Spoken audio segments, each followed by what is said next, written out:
야, 먹자. 아, 오랜만이다, 오랜만. 야, 자자자자자. 야, 니들 뭐야? 건배부터 해야지, 건배. 우리 얼마 만에 만난 자리인데. 하여튼 건배는 엄청 좋아해요. 야, 당연하지. 첫 잔은 무조건 건배잖아. 그렇지. 야, 자자. 잔 다 들었지? 네. 우리 모두 위하여! 아, 이런 분위기 참 좋죠. 기쁠 때는 기쁨을 나누는 친구로, 슬플 때는 슬픔을 덜어주는 친구로, 동서고금 술만한 벗이 없습니다. 오랜만에 지인을 만날 때, 새로운 도전에 용기가 필요할 때, 하루 종일 일에 치여 한없이 지쳐버린 퇴근길에도 술은 언제나 환영이죠. 날이 좋아서, 날이 좋지 않아서, 날이 적당해서, 어느 날인들 술과 어울리지 않는 날이 있겠습니까? 야, 죽인다. 야, 어쨌든 간만에 이렇게 얼굴 보니까 진짜 좋긴 좋네. 야, 안주 시켜야지. 응? 뭘로 할래? 오늘은 내가 한턱 쏘다. 진짜 뭐야? 뭐야? 대박. 10원짜리까지 n분의 1 하는 네가 쏜다니 너무 좋다. 야. 야, 너 좋은 일 있는 거 아니야? 뭔데? 말해봐. 좋은 일이면 같이 축하하자. 그렇지. 같이 축하하자고. 축하해야지. 뭐냐고. 말해봐. 일단 한 잔 더 마셔. 달콤한 쓴맛. 한두 잔에 슬슬 취기가 오르면 기분은 그냥 붕 떠오르고, 민망했던 실수도, 무거웠던 걱정도, 괘씸했던 후배, 무례했던 상사에, 심지어 텅 빈 통장 잔고마저 다 잊게 해주는 우리의 위안. 그래서 우리는 늘 술이 고픈지도 모르겠습니다. 안녕하십니까. 세상 모든 자연과 자연인을 사랑하며 술도 조금은 할 줄 아는 성우 정영석입니다. 인류와 역사를 같이 해온 술. 지상에서 나는 가장 멋스런 음식이라는 찬사와 더불어 백약의 으뜸이라 불리기도 하지만 만병의 근원으로 배척받기도 하고, 사람을 미치게 하는 광약이자 망신주라는 부끄러운 이름으로 불리기도 하죠. 그래서 술은 때때로 우리를 또 슬프기도 합니다. 삶이 고달파 수시로 술이 고프고, 술로 인해 다시금 삶이 슬픈 대한민국. 술의 두 얼굴인지 우리의 두 얼굴인지, 자, 지금부터 그 일상의 면면을 따라가 봅니다.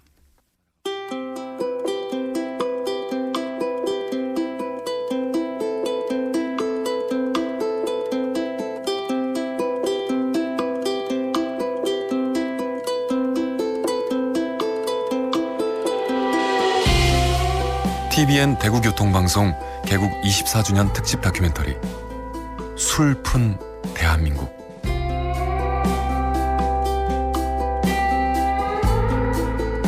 혹시 혼자 외상 같은 거 없었어요? 네.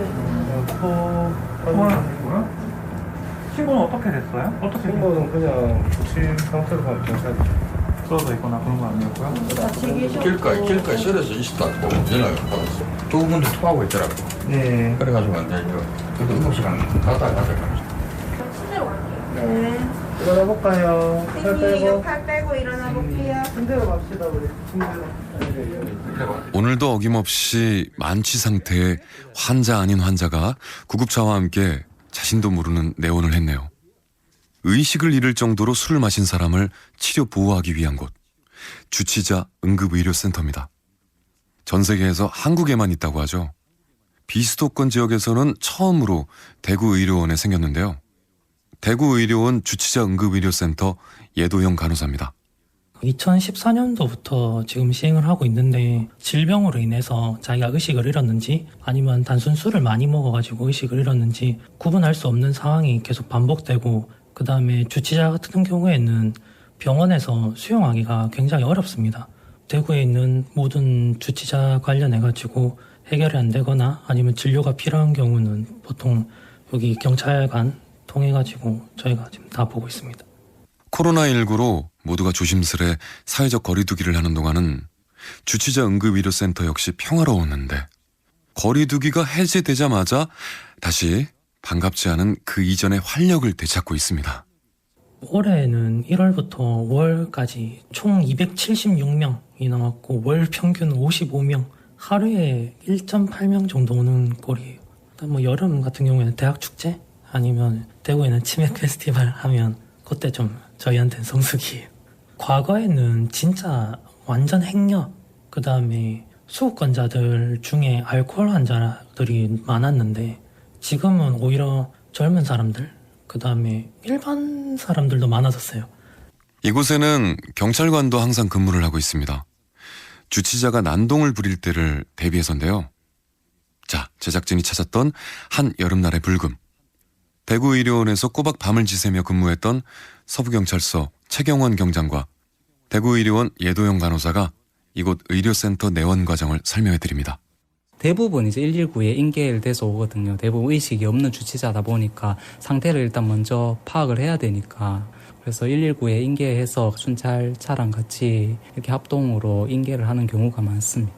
저희가 환자 분류소라는 곳에서 기본적으로 활력증으로 파악을 하고 당직이랑 같이 일단 멘탈 확인을 하고 그 다음에 뇌에 문제가 있을까봐 신경학적으로 볼 수 있는 검사들을 간단하게 해요. 일반 드렁큰 같은 경우에는 사실 큰 방도는 없거든요. 수액 맞고 술 깨기를 기다리는 수밖에 없는 상황입니다. 술에 깰 수 있도록 좀 도움이 되는 약들과 이제 토하는 걸 방지하는 항구토제나 이런 수액을 주는데 많이 효과가 있진 않아요. 사실은 술에는 방도가 없기 때문에 워낙 많이 먹고 정신이 잃은 상태이기 때문에. 그래요. 만취가 그게 그렇게 쉽게 빠져나올 수 있는 게 아니죠. 말짱한 정신으로 돌아오려면 만취에 이르는 시간 그 이상이 필요할 텐데요. 그나저나 우리는 대체 언제부터 이렇게 술과 가까이 지냈을까요? 우리 민족이 유난히 술을 가까이 했다는 증거는 아득한 옛일을 기록한 역사서에서부터 쉽게 찾아볼 수 있습니다. 대구 경북 인문학협동조합 남철호 이사장입니다. 신은 인간을 창조했고 인간은 술을 만들었다 할 정도로 술은 인류의 역사와 함께 시작되었습니다. 꽤 오래된 것이죠. 먼저 삼국지 위지동의전 부여조가 있는데 여기는 이제 배작과 세작 즉 모임을 가질 때 술잔을 주고 닦는다 하는 이런 예의가 있다라는 기록이 있습니다. 그다음에 은나라 달력으로 정월 행사 곧 영고 제천 행사인데 하루 종일 사람들이 먹고 마신다 하는 기록이 있습니다.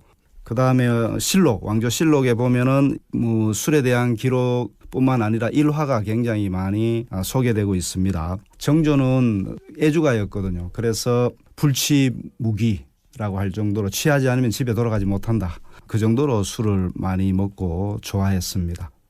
불취무기, 취하지 않으면 집으로 돌아가지 마라. 애주가들의 환호가 들리는 것 같네요. 조선시대 임금들의 기록물인 왕조실록에도 이처럼 술에 대한 얘기가 그득하다고 하는데요. 말난 김에 그 시절의 재미난 일화 한번 들어볼까요? 정조와 정약용의 일화입니다.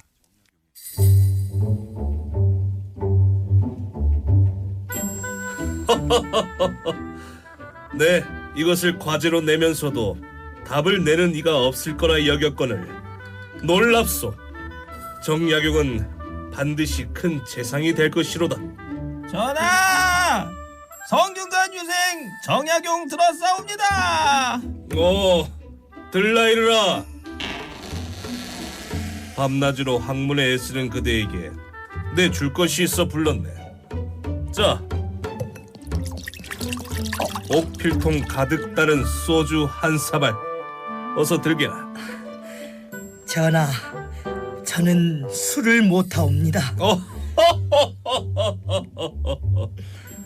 다 마셔라. 예? 저는 술을 전혀 못한다 아래었사온데. 어허, 다 마시래도 끊지 말고 한 번에 다 마셔라. 예. 아우, 오늘이 내 제삿날이로구나. 야, 정조 임금 애주가로 유명하다고 하더니 대신들에게는 술 권하는 직장 상사였네요. 그랬구나. 예, 무려 1000건에 가까운 조선왕조실록의 술자리 기록 가운데 절반 가까운 지분을 차지한 이가 바로 세조라고 합니다. 조선 최고 회식의 왕이라 할 만하다는데요. 세조임금. 그 시절에는 이런 일화가 전해집니다.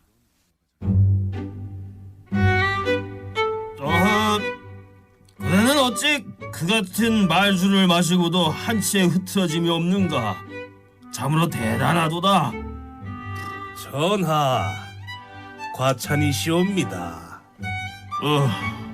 내 그대에게 판서 자리 하나 내어주겠네. 어느 조를 원하는가?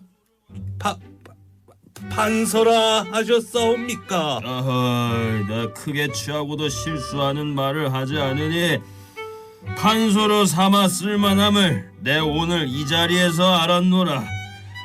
가만, 이조 판서 어떤가? 그래. 그대를 이조 판서로 삼음이 가하겠노라. 전하, 성은이 망극하옵니다. 야, 이거 판서라면은 지금의 장관 자리라고 하는데 맞죠? 어쨌든 야, 참 술에 관한 에피소드는 조선시대 구중궁궐에도 많았네요. 자, 뿐만 아니라 양반들 사이에서도 술자리 모습은 흔했습니다. 한국 발효술교육연구원 박운석 원장의 말입니다.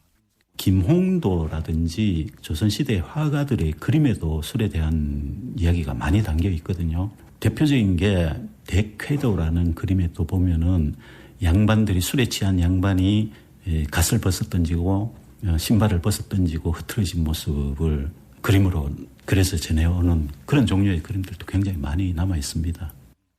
거기다가 조선시대에는 집집마다 고유의 술이 또 있었다고 하죠. 발효 음식의 대가들이 모인 민족이다 보니까 술 빚는 건 역시 어려운 일이 아니었을 겁니다. 우리 조상들은 그 집안만의 고유의 술을 빚어왔거든요. 그걸 가양주라고 하는데 그 가양주를 보면은 그 집안의 병력을 짐작할 수가 있습니다. 예를 들면은 우리 집안에 선천적으로 위가 약하다는 집안이면은 그 위를 보호할 수 있는 약재를 술에 넣어서 술을 빚습니다. 사실 우리만이 아니라 세상 곳곳 여러 민족들마다 그네들 특유의 술이 있고 또 특유의 제조법이 있죠. 나름의 양조 기술과 음주 문화로 지금껏 맛과 멋을 이어온 것도 사실인데요. 특히 우리나라에서 술이 일상화된 특별한 이유가 있습니다. 남철호 이사장의 말입니다.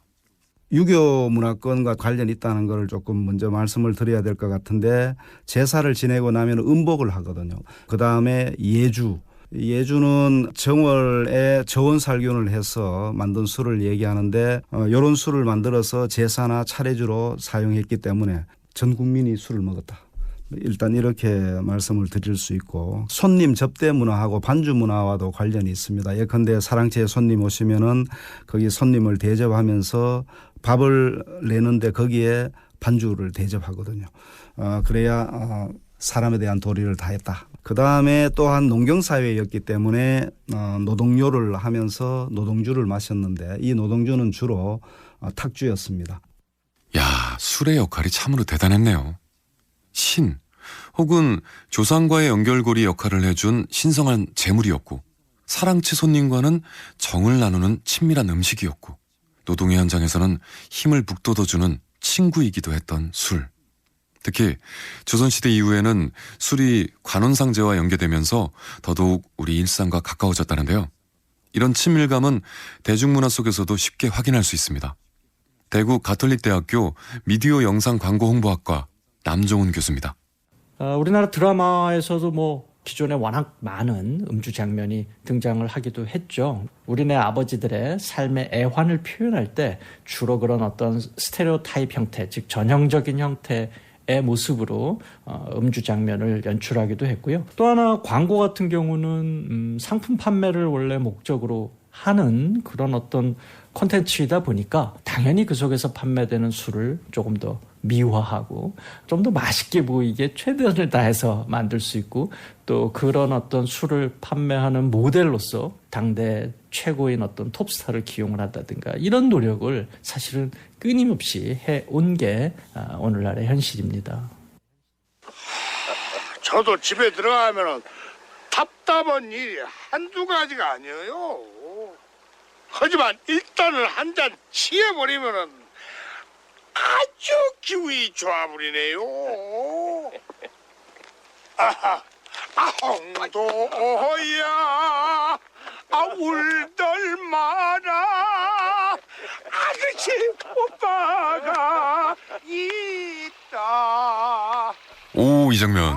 아, 여러분도 기억하시죠? 드라마 속 아버지의 취중 애창곡. 아글씨. 아, 기억나네요, 예. 1960, 70년대 남아선호 사상이 뿌리 깊었던 그 시절을 배경으로 한 드라마였죠. 시청률과 인기 대단했고 가부장적인 아버지의 모습이 참으로 답답했던 기억도 나는데요. 하지만 술 한 잔 걸치고 유행가 한 대목 뽑아내는 바로 이 장면에서는 진짜 덩달아 흥이 겨웠죠. 더불어 부모 세대의 고달픈 일상과 가장의 무거운 어깨도 절로 공감이 됐고요.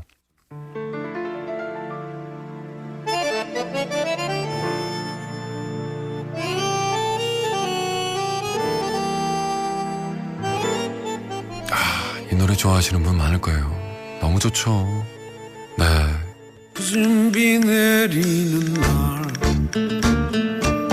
그야말로 옛날 식탁방에 앉아 도라지 위스키 한 잔. 술이 등장하는 진한 유행가를 들을 때면 가사 한 소절 한 소절에 같이 울고 같이 웃기도 하죠. 유행가라는 것이 시대의 모습과 대중의 정서를 고스란히 담아내는 그릇이다 보니 낭만의 분위기를 만들어내는 매개로 또 필요 이상 미화된 모습으로 술이 노래 속에 아주 자연스럽게 등장하기도 합니다. 남정훈 교수의 말입니다.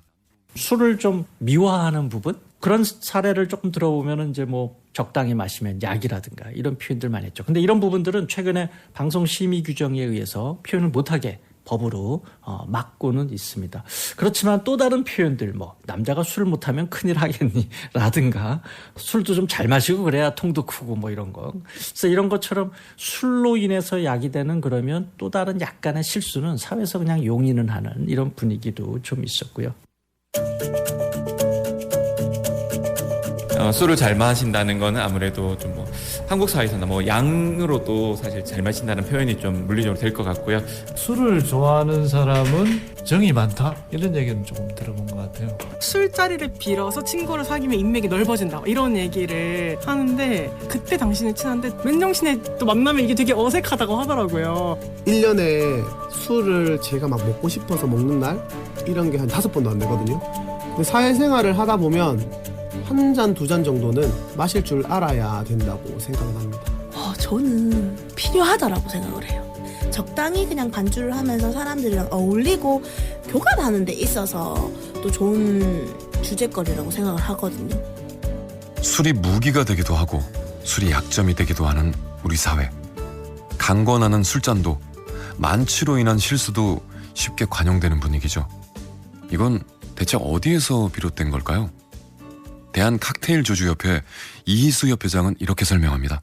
이 우리나라 사람들의 그 술 문화를 살펴보면 첫째는 숭배 문화가 있죠. 술잔을 돌리는 것은 뭐 좋은 문화다라는. 둘째는 술이 취해서 하는 행동은 봐줘야 된다 하는 뭐 간대 문화. 셋째는 상대방이 술을 거절하면은 다시 권하는 것이 좋다 하는 권주 문화. 넷째는 뭐 2차, 3차까지 가는 것을 기본이다 이렇게 생각하는 뭐 연주 문화. 그리고 사람들이 가끔은 뭐 기억을 잃을 정도로 가임해도 괜찮다 생각하는 포금 문화. 그래서 뭐 후레자 삼배라든지 뭐 폭탄주, 뭐 잔돌리기, 술자리에서 공연이 이런 것들이 당연시되고 있는 그런 실정입니다. 함께 마시는 사람은 더불어 취해야 한다.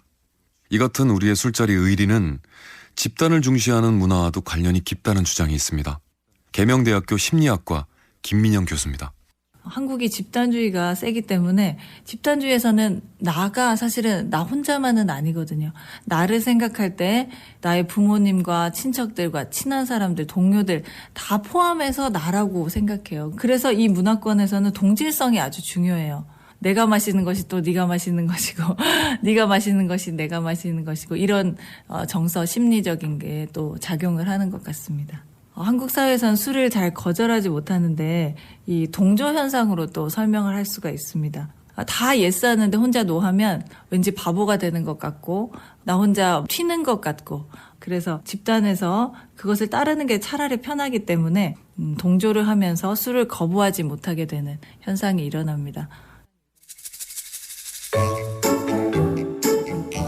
야, 우리 신입이 술이 보통이 아니네. 어? 주량이 무량이네, 무량. 무량은 아닙니다, 과장님. 그냥 뭐 남들 마시는 만큼 그 정도입니다. 아, 겸손하기까지. 딱 내 스타일이구만. 과장님, 우리 마지막 장자리 다 비웠으니까 이제 그만 가시죠. 가자고. 가자고. 에이, 안 되지, 안 돼. 이 신입 환영의 자리인데 3차까지는 가야지. 어? 야, 2차는 서운하잖아. 과장님 이미 좀 많이 취하신 것 같은데. 아, 그래요, 과장님. 아까부터 계속 과장님 그 전화 오시는 것 같던데, 집에서. 이러면 내 가야 되는데. 그러니까요, 빨리 가야 되는데. 아니, 그러면 다음에는 반드시 3차까지. 알았지? 예, 알겠습니다. 확실히 3차까지 가겠습니다. 역시 우리 신입 시원시원하니. 야, 진짜 마음에 드네. 어? 맞다. 오늘 과장님 차 안 가지고 오셨잖아요. 대리 말고 과장님, 저희가 택시부터 잡아드릴게요. 택시? 택시. 택시. 됐어. 물 잡아주고 자시고 내가 알아서 가. 과장님. 괜히 그 상사라고 뒤시닥거리하고 뭐 그럴 필요 없어. 나 그런 상사 아니야. 아니, 그래도 지금 엄청 많이 취하신 것 같은데. 많이 취하셨는데. 취하기는 내 주량이 얼만데. 나는 혼자 알아서 잘 갈 테니까 걱정하지 마. 걱정하지 말라니까. 아주 괜찮으시겠어요? 괜찮아. 조심해서 들어가세요. 간다. 아우, 우리 과장님 너무 과하게 드신 것 같은데 과연 집에는 잘 도착했을까요?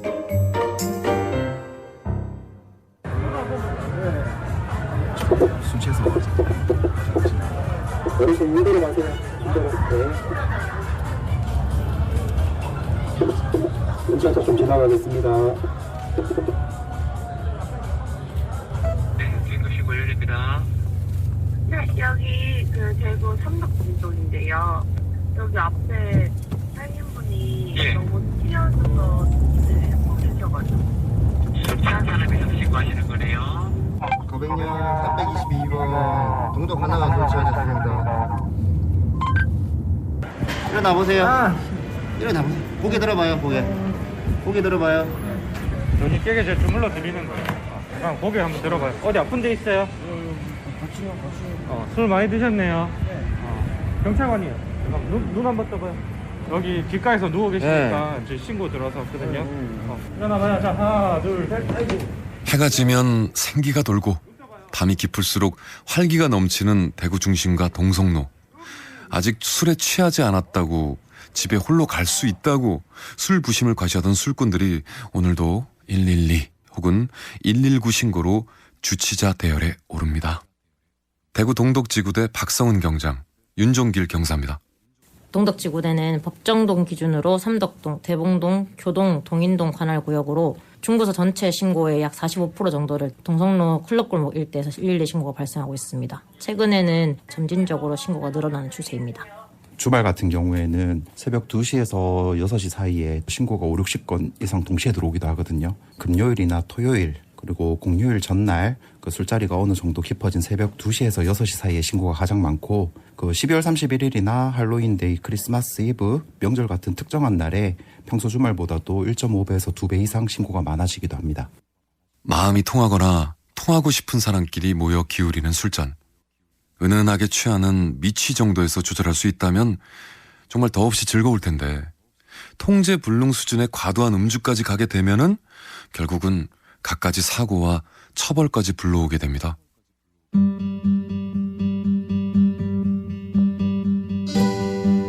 처음엔 사람이 술을 마시고 다음엔 술이 술을 마시고 나중에는 술이 사람을 마신다는 법화경의 경구. 괜히 수백 년을 이어왔을 리 없죠. 멈춰야 할 때 멈추지 못하고 술에 온전히 모든 정신을 빼앗긴다면 그땐 돌이킬 수 없는 참혹한 현실이 우리를 기다리게 됩니다.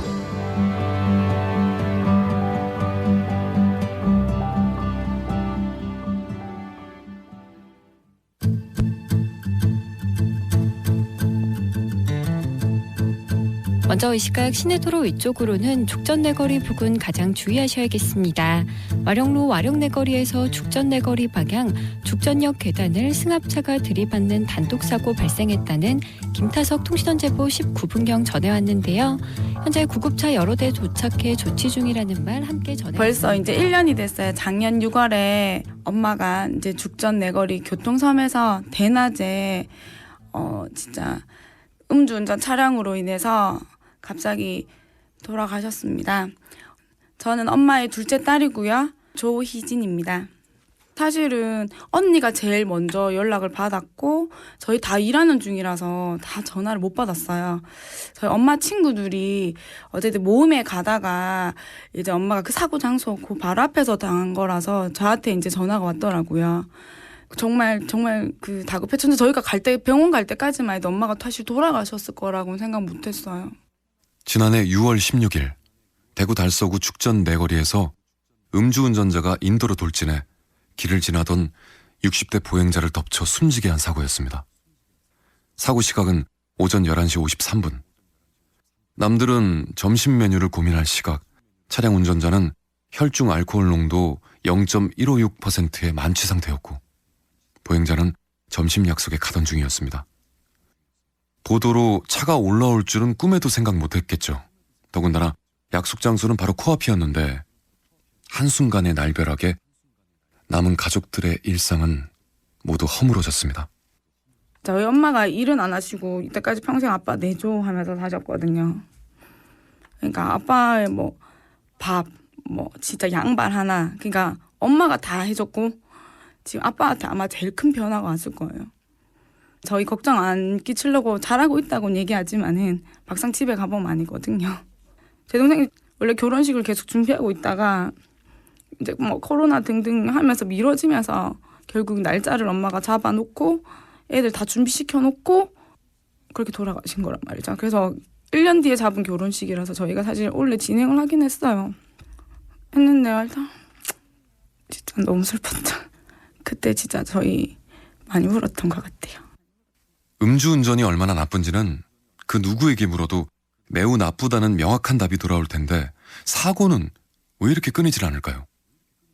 코로나19로 주춤했던 음주운전 단속 건수와 음주교통사고 모두 지난해 이미 코로나 이전 수준을 단숨에 따라잡았습니다.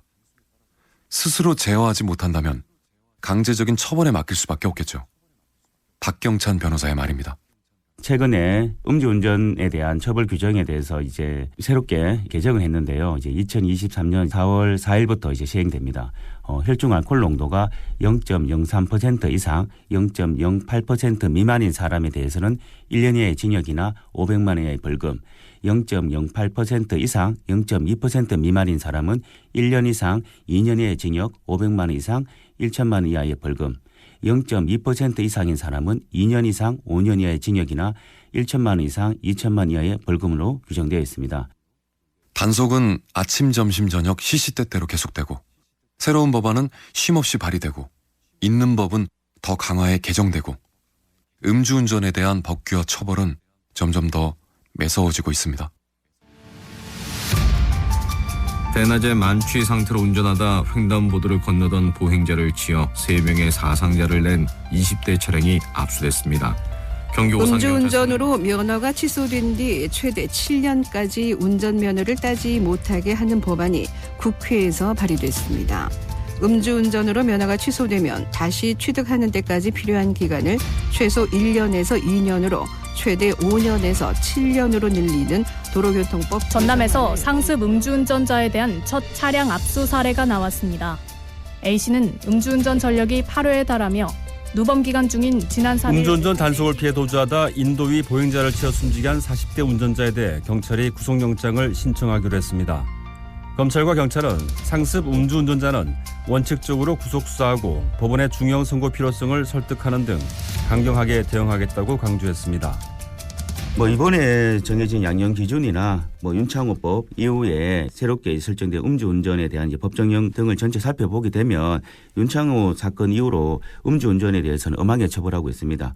그리고 이제 실형이 많이 선고되는 그런 사항이 있고요. 그리고 이번 양형 기준으로 징역형이죠. 징역형에 대해서 이제 권고를 하는 규정까지 두고 있습니다. 그러므로 이전에 음주운전 처벌보다는 아주 강화됐다고 보여지고요. 다만 이제 일반 시민의 이제 법감정으로 봐서는 이제 음주운전 사고가 문제되는데요. 사고가 발생했을 때 음주운전과 사고를 달리 본다. 그리고 이제 사고에 대해서는 기본적으로 실수로 일으킨 그런 사고로 보기 때문에 일반 교통사고에 해당하면은 양형이 조금 많이 낮은 부분이 있습니다.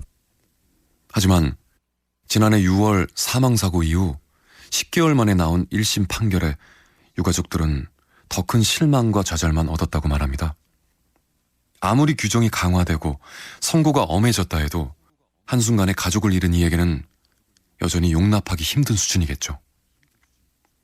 타의에 의해 급작스럽게 찾아온 비극을 평생 짊어져야 하는 건 모두 피해자 가족들의 몫인 유가족 조희진 씨는 현재보다 훨씬 더 강화된 처벌이 필요하다고 주장합니다.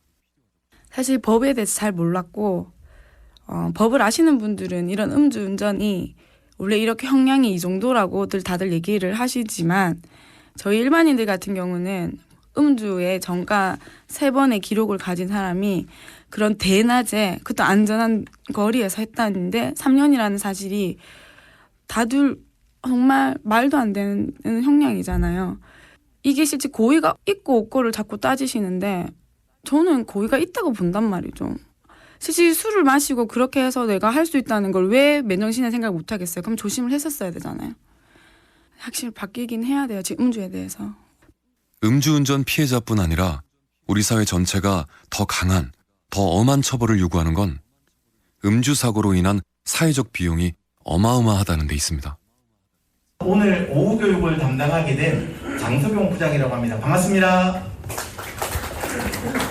사실 하나도 안 반가우실 텐데 이렇게 박수까지 쳐주시고 감사합니다. 그래서 오늘이 저희가 지금 3분 선생님을 제외하고는 이번 시간이 마지막 시간이세요. 그래서 오늘 수업이 끝나고 나면 결격 기간이 지나신 분들은 이제 시험이 바로 가능하신데 도로교통공단에서 실시하는 특별교통안전교육 현장입니다.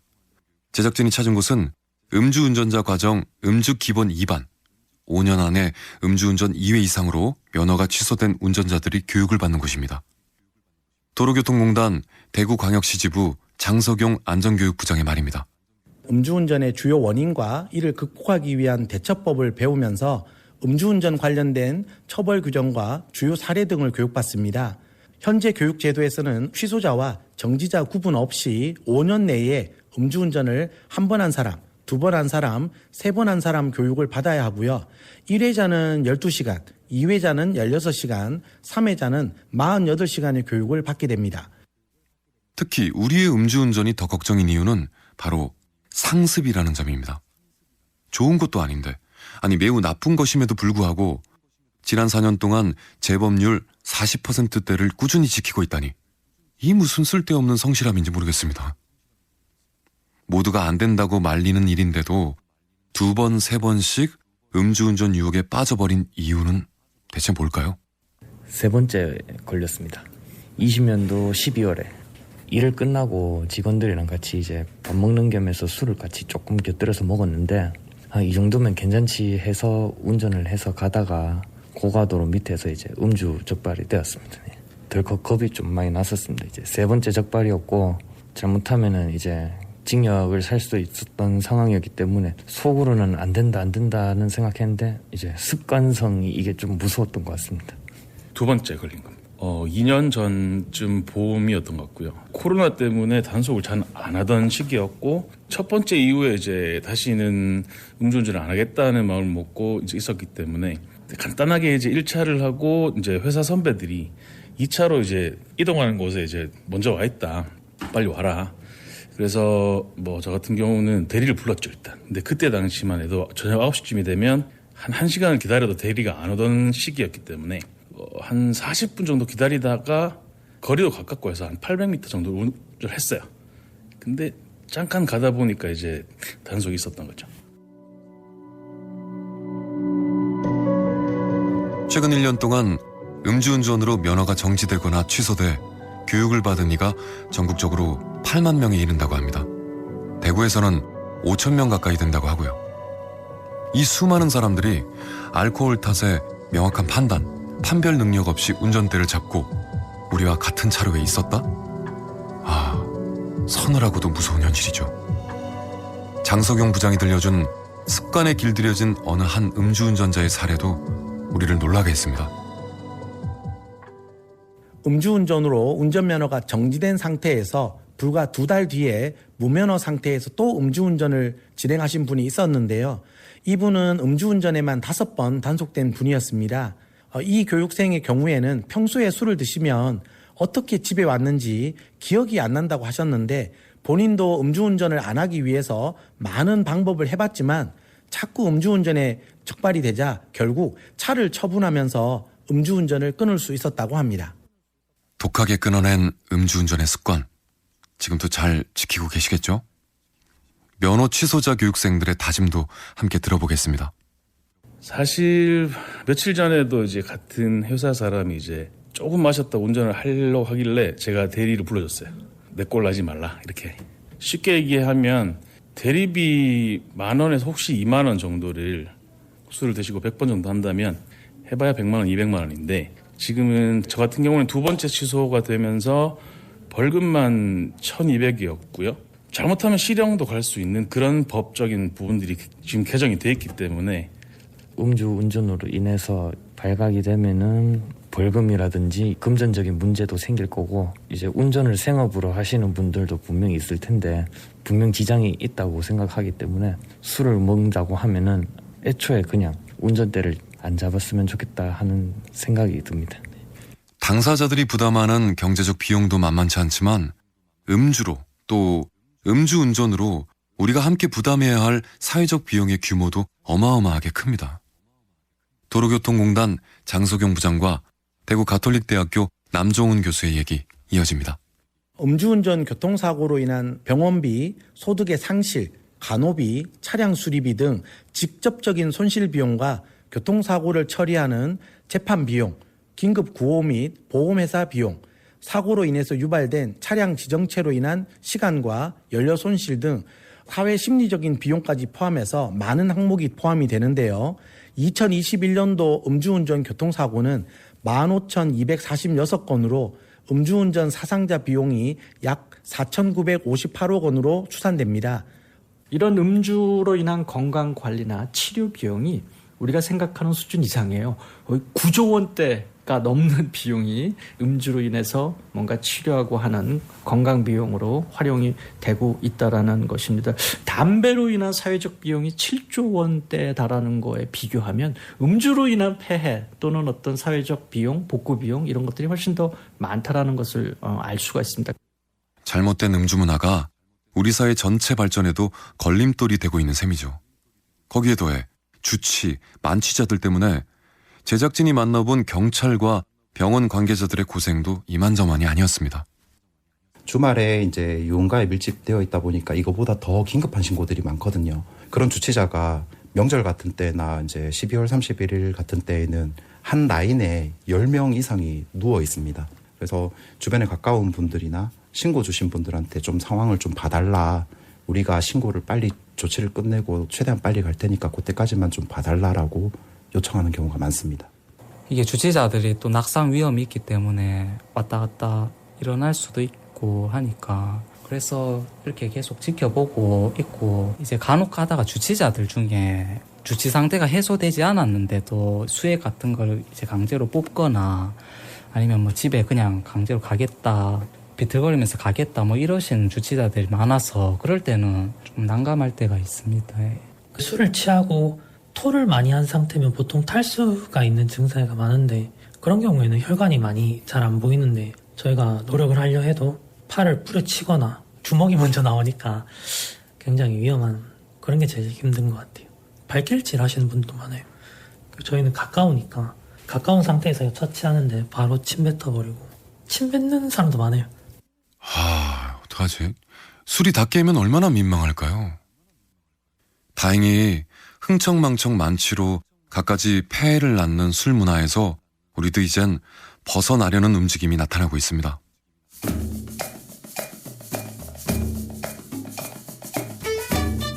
1조로 배지한 윗기어고요.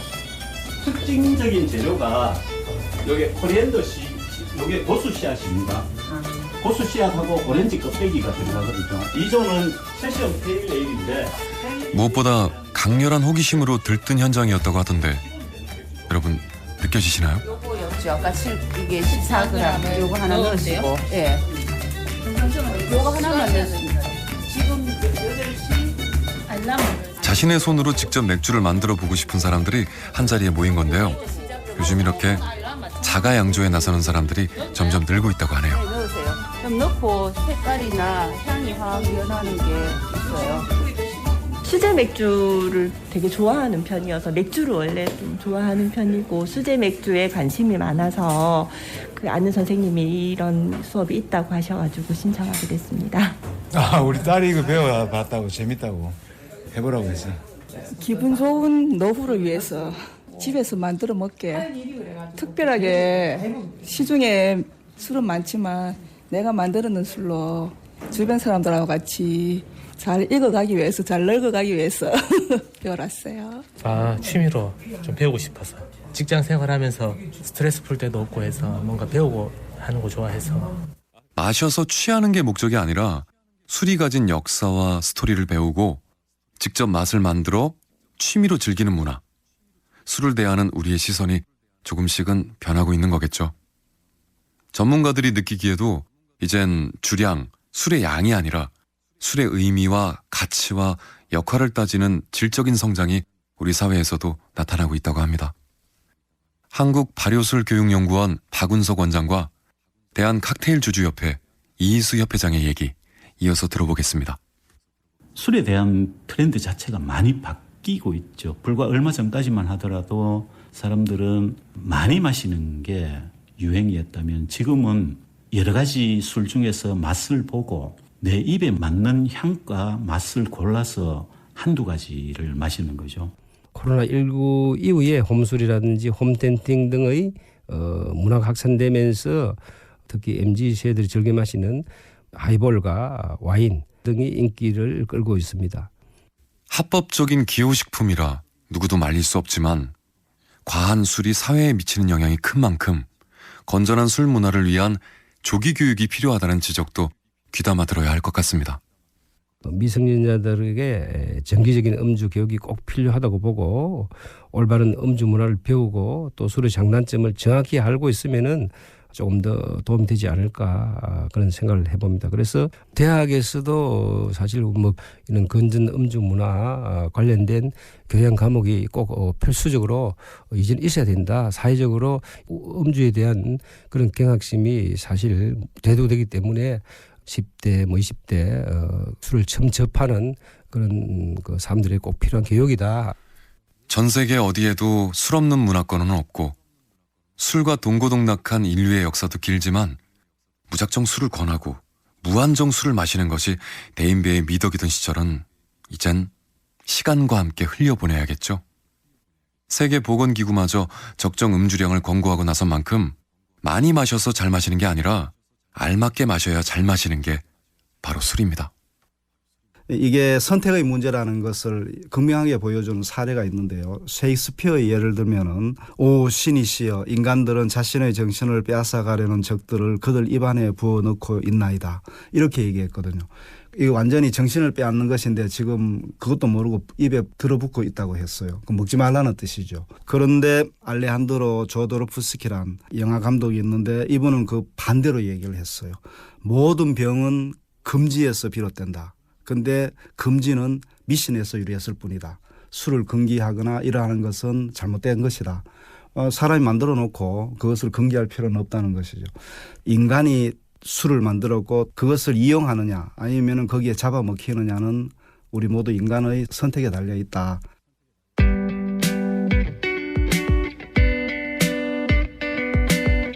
처음 마실 때는 양과 같이 온순해지고 조금 더 마시면 사자처럼 포악해지고 더 마시면 원숭이처럼 춤을 추고 노래를 부르게 되며 그 이상 더 마시면 돼지처럼 추해지게 된다는 탈무드의 경고.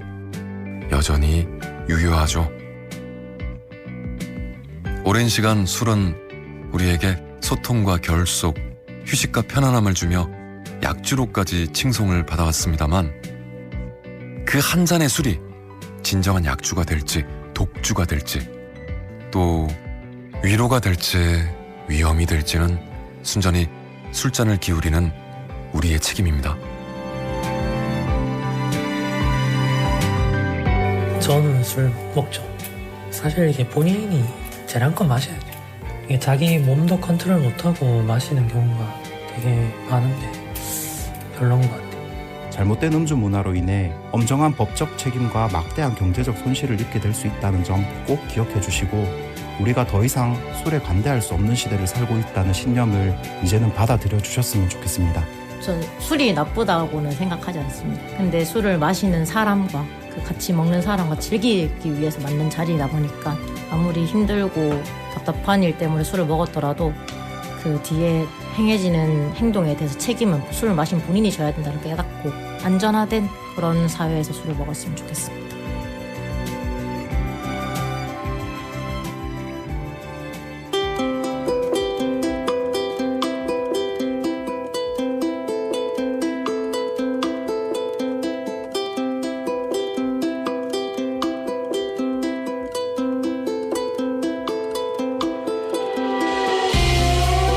TVN 대구교통방송 개국 24주년 특집 다큐멘터리 술푼 대한민국. 지금까지 기획 최병윤, 연출 박서영, 김수연, 작가 정희경, 목소리 연기 성민호, 조영근, 황현아, 내레이션 정영석, 제작의 TVN 대구교통방송이었습니다.